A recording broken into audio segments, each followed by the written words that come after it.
What do you got there? I got a Beretta APX. What do you got? That's kind of funny. I got a Beretta APX. Oh. Give me 5 rounds.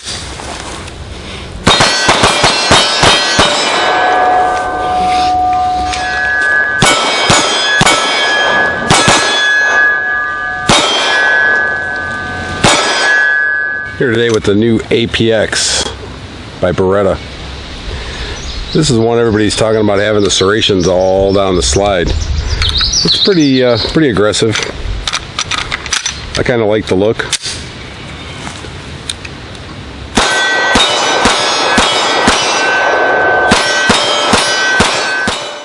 The grip is almost like a stippled gun. It's like sandpaper. You are not going to lose grip in this with this pistol.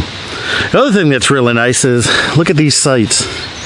That front sight is a nice big dot. You don't see big dots like that a lot in some of your newer pistols. Seems like everybody's going smaller with all that stuff, and you know, when it comes to firing the target fast, the big front sight makes such a difference with that. You notice with the recoil, it's really flat. You're not getting, it doesn't flip very much, so it's really fast to move from target to target. So far, so good. Alright, so as you can see, that thing shoots really flat. And by keeping it flat like that, you can actually get that quicker acquisition on the second shot that much faster. Kind of compensates for the mid-grade trigger in it. So, some people like them, some people don't, but most striker-fired triggers have a little mushy feeling, and it still has it, but it's not the worst, it's not the best, it's probably right in the middle. So how would you compare it to a factory Glock trigger? Better. Definitely better. Welcome back, everybody. If you haven't figured it out by now, we're talking about the Beretta APX. Scott's going to go over the specs while I bring you in for a closer look. Alright, this handgun comes with a 4.25-inch barrel. It comes with a overall length of 7.6, a width of 1.3, and a height of 5.6. It's got an ambidextrous slide release. It also has a swappable mag release. It comes with a 3-dot setup, which are really nice sights. Good big front sight, as I laze you, bro. But you can also special order the Trijicon night sights. This firearm is offered in 9mm or 14 Smith & Wesson. It'll have 17 in the magazine, 1 in the chamber of the 9mm, and 15 in the magazine, 1 in the chamber for the 40 Smith & Wesson. Did you read that or memorize it? Both. I figured. I did them both. Why don't we go ahead and do some trigger pulls on this bad boy? Alright, let's do it. Hey, why don't you give us like 3 pulls on that thing? Alright. Is that actually like... It's like a Chicago thing. 5.14. So you getting your Chicago on? You know, it's a thing. 5.12.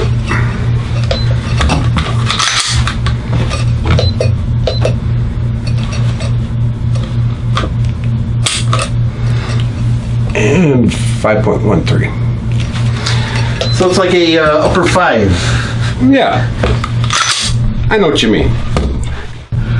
So, what comes in the box, you might ask? So what we come with is we get 2 magazines. And a cleaning kit. 2 additional back straps from the one that's actually already installed. And 2 pieces of paper. Magazine loader. Warranty information. A Beretta lock. A really large and in-depth copy of Webster's Dictionary. I mean, owner's manual. And a fancy blow-molded case with some really tricky closures. Yes. It gets them every time. Me? Can you open this? Who's it get? Alright, we're going to show you how to field strip this thing. There's 2 ways. There's the long way around, which I'm going to make this guy do, because I have no interest in doing that. Of course. And I actually cracked the Webster's Dictionary to find out how to do it the easy way. So let me bring you in and show you how you do it. Actually, I'll bring it in. You stay there. Don't move. Take the easy way out. Alright, so the easy way. Rack it. Make sure it's empty. If I got to tell you that, you shouldn't be handling it anyway. pull the trigger, push this button here, like so, and when you do that, I'm going to flip you back around here. You'll see the lever comes out just a little bit, and all you got to do is flick it down, and she comes off like that. All right, Scott, your turn. All right, so just real quick, we're going to go over it again. This takedown lever, this is our decocking pin. This one, not that one, this one. So we're going to rack. We're going to take it just a little bit out of battery, about that far. You'll hear an audible click. Then you can put slight pressure on, and I jokingly say slight pressure on the pin, let it go, or your lever, and it slides apart. So the rest of our breakdown is really simple, just like everybody else's. You get your rod and spring assembly, and your barrel, and reverse of the same trick. That's it. So now we'll get to the chassis change. Okay, our first step is to remove our takedown lever, which will just wiggle out with very little effort. Now what we need to do is we need to remove this pin, which is our takedown pin, to get our chassis out. This is the pin that we need to drive out. In order to get that, we need to get this spring up and out of the groove that's cut in that pin. So if I can do this without looking like a retard on film, upside down, backwards, and for the camera, hold that there. Just like that. And just with the drift, we'll just lift up the front a little bit. In the back, we will need to depress our decocker, and that will allow us to lift up the trigger assembly. Trigger assembly pops out, and this would drop in, your chassis would drop into a different lower.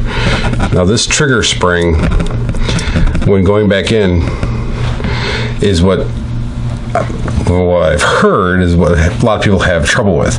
You literally have to be between your decocker pin and the section right here. So if you keep constant pressure on your chassis, because it will spring out, because the decocker has a spring sitting right here that forces it out. It will come out of the little hole once you get it lined back up.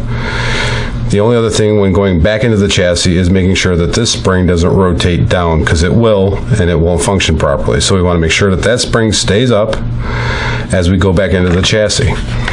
So we're going to slide this right back into the chassis. We're going to start at the front, get the trigger in, get the front set. So now we're pretty much back aligned where we want to be.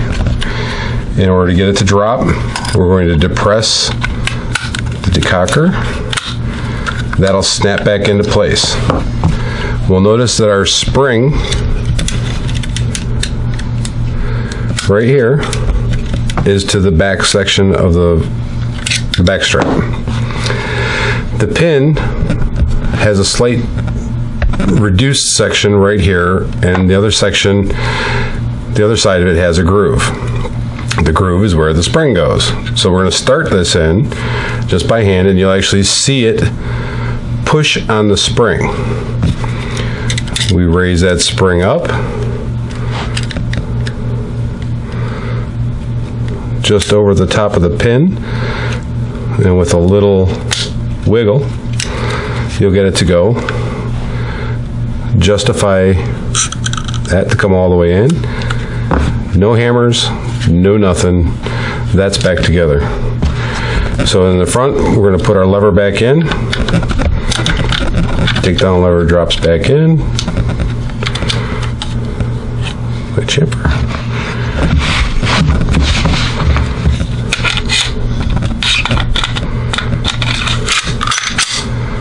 Slide it back together. All functional. That's it.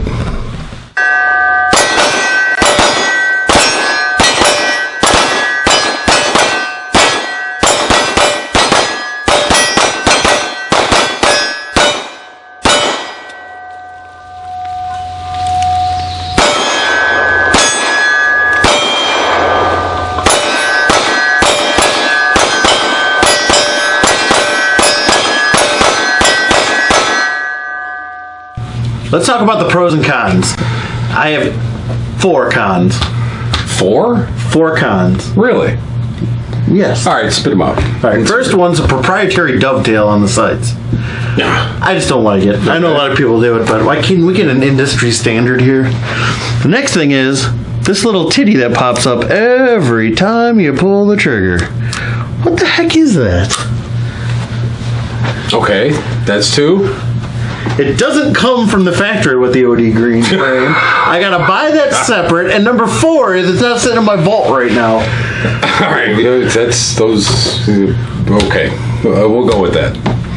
All right, we're gonna go cons right off the bat, I would say that the one thing that's lacking is probably a little bit of stippling or a little bit of texture at the front of the trigger guard. Mm-hmm. That there's actually some footage. If you want to go back in our video, you'll actually notice in the flatline shooting that I'm doing, you can actually watch my finger actually creep down, and I have to readjust before I'm done with the magazine. Now, is that my grip being loose? Maybe. If you want to say that, whatever. Number 2, I might have been a little hard on the trigger earlier in the video, in the field. Oh, now you're going to walk it back. I'm going to walk it back a little bit. It's probably better than a mid-grade trigger. It's a striker fired trigger. It's better than average, but it's not the best out there. There's nothing worse than buying a brand new gun and having to go drop another $150 with Apex to get the trigger that you want in the gun. I mean, that's a pet peeve of mine anyway. I like the sights. You just want everything. Oh, yeah. Well, okay, I guess I can bitch about it not being an FTE because that's my color of choice. Seriously. Boring. Whatever. Let's talk about the pros on this thing. All right, I'll go first this time. Yeah. This is probably one of the first firearms that I pulled out of a box and got a chance to shoot and do a review on. That shot as flat as this thing. Oh yeah, I totally agree with that. It just shot flat. I mean, it's not like any extra grip, or it's not different of a grip angle. I don't know what they did with the geometry on it, but it shoots flat. Yep. And then follow that up with a, really aggressive backstrap that, it's like sandpaper. So you're not going to lose your rear grip at all. Yeah. I'm really digging on the large dot sights. I think those are a big plus. Yep. Flat cut on the rear sight's really nice to have 2. In case you got to do it one-handed off the close or whatnot. Yeah. The looks. The looks. I like the looks. I really like the top of the slide. If you hadn't heard me earlier in the video, but it's got a good look. Yeah, it's aggressive, kind of mechanical looking. So yeah, it's one of those things. People love it or hate it. I happen to like it. So. All right, these have cycled just about everything we've thrown at it. He's got about 1,500 rounds through that one. We got about 1,000 rounds through this one. We never lubed them. We broke our own cardinal rule on that one. Yeah, our whole thing is you lube the damn gun right. Why have the premature wear? But, somebody let us borrow these, so. Yeah, these are here to be. We really wanted to see how they'd run. And they ran everything from hollow points, hand loads, cheap blazers. They even ran our friend Phil's loads. Nice. You're not going to hear the end of that one. But oh, hell no. They did. So I'm just going to go with that. Yeah, it was just all out reliable. We got 2 of them here, and we've put almost 2,500 rounds through the 2 of them, and they've been flawless. Yep. You can't ask for anything more. I don't think. I don't think so. I mean, I believe just about anywhere I've seen retail on is about $525. Yeah. I mean, it's what seems to be well sorted, and at that price range, I don't think you can go wrong with it. No, I don't. It's definitely on my list. Yeah. I hear that. This is a suggested buy, and I don't give too many of those. It's true, he doesn't. We hope you enjoyed our look at the Beretta APX. And if you like what we've seen or you don't like what you've seen, leave a comment below. Like, share, and subscribe. I reserve the right to delete your comments if I don't like them. Check us out on Facebook and Instagram. And remember, don't take liberty for granted. So long, everybody. Bye.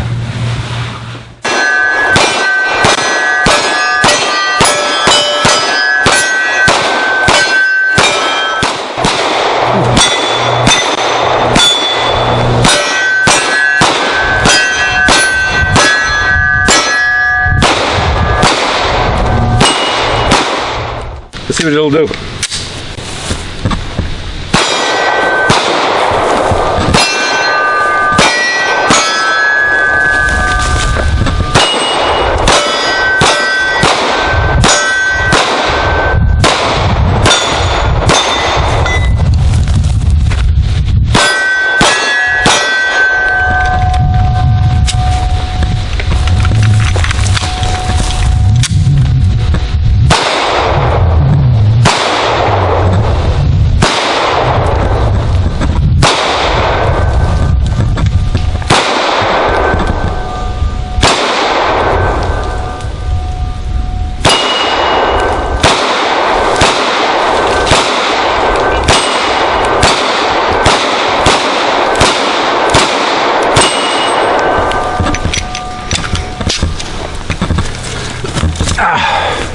That's the way you spin it. Not too bad.